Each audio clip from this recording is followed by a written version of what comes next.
وہ خلق خدا کی اگر بات یہ نہیں سنیں گے یا ان کے پیچھے والے نہیں سنیں گے تو یہ الٹیمیٹلی جو ہے نا وہ پھر سب کچھ تبدیل ہو جائے گا. بہت شکریہ. سینٹر کامران مرتضیٰ صاحب ہمارے ساتھ موجود تھے اور وہ یہ کہہ رہے ہیں کہ بیسک جو پلرز ہوتے ہیں سارے کسی بھی حکومت کے جو چہرہ ہوتے ہیں وہ سارے یا سراپا احتجاج ہیں, اور اس سے لگتا یہی ہے کہ جو بھی حکومتی ایوان میں لوگ بیٹھے ہوئے ہیں وہ نالائق ہو چکے ہیں, وہ نالائق ہیں, وہ ناکام ہو چکے ہیں, اور ان کی ناکامی کی بنیاد پر ہی یہ سارا ٹریگر اپ ہوا ہے معاملہ جو کہ اس وقت ہم دیکھ رہے ہیں.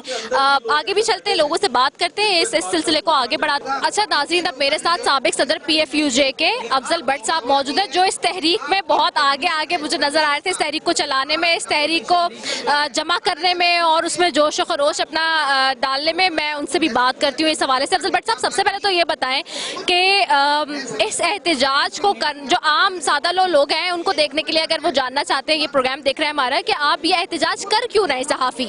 دیکھیں, دو مقصد تھے ہمارے. ایک جو پاکستان کے جرنلسٹوں کا معاشی قتل کیا جا رہا ہے, دوسرا جو پریس فریڈم ختم کی جا رہی ہے. میں مختصر اگر آپ کو یہ بتاؤں تو ہمارے جو دو مقصد تھے, ٹھیک ہے. جب آپ پریس فریڈم کی بات کرتے ہیں اس میں پابندیاں بھی آ جاتی ہیں, اس میں پی ایم ڈی اے بھی آ جاتا ہے, میڈیا ڈیولپمنٹ اتھارٹی, سب کچھ آ جاتا ہے. بیسیکلی یہ پریس فریڈم اور ہمارے اکنامک رائٹ پر جو اٹیک ہو رہا تھا اس کو ڈیفینڈ کرنے کے لیے ہم نے یہ آج کیمپ لگایا تھا. اچھا, دوسرا اس میں پی ایم ڈی اے کے حوالے سے بھی بات آپ لوگ کر رہے ہیں جس کو کالا قانون کہا جا رہا ہے. اس میں ایسے کون سے فلاز ہیں جس کی وجہ سے آپ اس کو کالا قانون کہتے ہیں؟ دیکھیں, اس کی مختلف فارمیشن صرف آپ دیکھ لیں کہ اس کے اتھارٹی کے 12 ممبر ہوں گے. گورنمنٹ کے مطابق 12 کے 12 جو ہیں وہ گورنمنٹ اپوائنٹ کرے گی. تمام فیصلے فیس بک کے متعلق, یوٹیوب کے متعلق, social media, electronic media, print media کے متعلق جو فیصلہ ہوگا یہ اتھارٹی کرے گی. کسی کو 5 کروڑ جرمانہ کر سکتی ہے, کسی کو 25 کروڑ کر سکتی ہے. اگر اتھارٹی کو فیصلہ نہ کر سکے تو حکومت کا فیصلہ آخری ہو گیا. اس کا مطلب ہے کہ جو بھی وفاقی وزیر اطلاعات ہوگا, اگر اسی طرح کوئی آ گیا جس طرح کا فواد چودھری ہے, جس طرح کی حرکتیں یہ کر رہا ہے, تو پھر تو آدھا میڈیا جیل میں ہوگا اور آدھا سڑکوں پہ ہوگا. آدھا میڈیا اپنے مکان قرب کرا رہا ہوگا کیونکہ جرمانہ کون دے گا 5 کروڑ. تو اس لیے اس کے ویسے تو بہت نقصانات ہیں, میں نے مختصر آپ کو بتا دیا ہے. اچھا, آپ لوگوں نے اتنے بڑے پیمانے پر یہ احتجاج کر رہے ہیں, اگر حکومت اس کے باوجود نہیں مانتی بات اور وہ تحفظات آپ کے دور نہیں کرتی جو آپ کے ہیں, تو اگلا لاہ عمل کیا ہوگا؟ دیکھیں, یہ آج RIUJ راولپنڈی اسلام آباد یونین آف جرنلسٹ کا احتجاج ہے جو ابھی ختم ہو جانا ہے. پھر 15, 16, 17 کو کراچی میں Pakistan federal union of journalist کی میٹنگ ہو رہی ہے ہنگامی طور پہ. اس میٹنگ میں فیصلہ کیا جائے گا کہ پھر ہم نے ملک کی تحریک, یہ صرف پنڈی اسلام آباد کی تحریک تھی, اور 18, 19 کو یہ کافی بڑا ہو گیا, بہت بڑا, پورے ملک میں جو ہے وہ کونے کونے سے لوگ آ گئے. تو جب PFUJ یہ تحریک کی کال دے گی تو انشاءاللہ تعالی یہ گورنمنٹ اس کے سامنے ٹھہر نہیں سکے گی. ٹھیک ہے, افضل بٹ صاحب ہمارے ساتھ موجود تھے, انہوں نے کہا ابھی 15, 16 اور 17 کو کراچی میں کچھ میٹنگز ہوں گی, اور اگر اس PFUG کے اور اس میں جو ڈیسائیڈ کیا جائے گا اور اس کے بعد ملکی احتجاج ہوگا, جب ملکی احتجاج ہوگا تو اس کے سامنے کلیم کرتے ہیں صحافی کہ جی حکومت ٹک نہیں سکے گی. میرے ساتھ ناظرین اب اس وقت موجود ہیں مظہر عباس صاحب, سینئر صحافی ہیں اور ایک بہت ہی مضبوط آواز ہے میڈیا کی. ان سے بات کروں گی کہ اس احتجاج میں کس طرح سے وہ سمجھتے ہیں کہ اس کی کامیابی صحافیوں کو مل سکتی ہے. Thank you so very much Mazhar Abbas sahab. Mazhar Abbas صاحب, سب سے پہلے تو بتائیے گا کہ اگر کوئی عام آدمی جس کو نہیں پتا ہے یا پھر جو نئے جرنلسٹ ہیں ان کے حوالے سے وہ یہ جاننا چاہتے ہیں کہ اس طرح کی جو میڈیا کی تحریکیں ہوتی ہیں یا جو جدوجہد کی جا رہی ہے, جو احتجاج کیا جا رہا ہے, اس کا مقصد کیا ہے؟ دیکھیے, اس کا بنیادی مقصد یہ ہے ہمیشہ سے ہمارا, جب بھی کسی اس طرح کی تحریک چلائی جاتی ہے, کہ اس ملک میں کبھی بھی لوگوں کو ان کا جاننے کا حق نہیں دیا گیا. آزادی صحافت دراصل صحافیوں کے لیے نہیں ہوتی, آزادی صحافت اس ملک میں لوگوں کے لیے ہوتی ہے, کہ لوگوں کو, اس ملک کے لوگوں کو جاننے کا حق ہے کہ ان کے جو حکمراں ہیں وہ کیا کر رہے ہیں. اور اسی وجہ سے ہم نے ہمیشہ کہا ہے کہ لوگوں کو اطلاعات تک رسائی کا قانون بنائیں, اطلاعات تک رسائی دیں. یہ جو ساری چیزیں ہیں, یہ پوری تحریکیں جو ہماری چلی ہیں, یہ صرف ایک اس نقطے پر چلی ہیں کہ اس ملک کے لوگوں کو جاننے کا حق ہے اور ان کو وہ حق دینا چاہیے. اچھا, اب آپ لوگ یہ احتجاج کر بھی رہے ہیں, یہ تحریک چل رہی ہے اور یہ بہت بڑی ہو گئی. ہم نے دیکھا سارے اپوزیشن لیڈر اور اپوزیشن لیڈر اس میں آئے, ساری اپوزیشن کی جماعتیں, ان کے قائدین اس تحریک کا حصہ بن رہے ہیں اور پورے پاکستان سے تقریباً صحافی اس میں شامل ہو رہے ہیں. سو آپ کو لگتا ہے کہ اس تحریک کی وجہ سے حکومت پہ پریشر ڈیولپ ہو رہا ہے یا ڈیولپ ہوگا؟ دیکھیے, اس ملک میں ہمیشہ جب بھی کوئی کالا قانون آ رہا ہوتا ہے اس کے خلاف ہم آواز اٹھاتے ہیں. کچھ حکمراں ایسے ہوتے ہیں جو کالا قانون قائم کرنے میں کامیاب ہو جاتے ہیں, لیکن ہم اس کے خلاف جدوجہد کرتے رہتے ہیں. بہت سی چیزوں میں ہمیں کامیابی حاصل ہوئی, بہت سے کالے قوانین آج بھی موجود ہیں. یہ جو انگریزوں کے زمانے کے قوانین ہیں ان کو بھی یہاں لاگو کیا گیا. تو ہمارا احتجاج کا مقصد یہ ہے کہ ہم اس قانون کو نہیں مانتے, ہم اس قانون کو نہیں مانتے. آپ اگر پارلیمنٹ کی طاقت کے ذریعے کوئی قانون بنا بھی لیں گے اور اسے ہم سمجھتے ہیں کہ ہم کیونکہ شارع دستور پہ کھڑے ہیں اور شارع دستور پہ 2007 میں بھی کھڑے تھے. فرق صرف اتنا تھا کہ 2007 میں ایک فوجی حکمراں تھا, 2021 میں ایک سول حکمراں ہے. اس کا مطلب یہ ہے کہ یہ جو مائنڈ سیٹ ہے یہ فوجی حکومت کا بھی ایسا ہی رہا ہے اور سول حکومت کا بھی.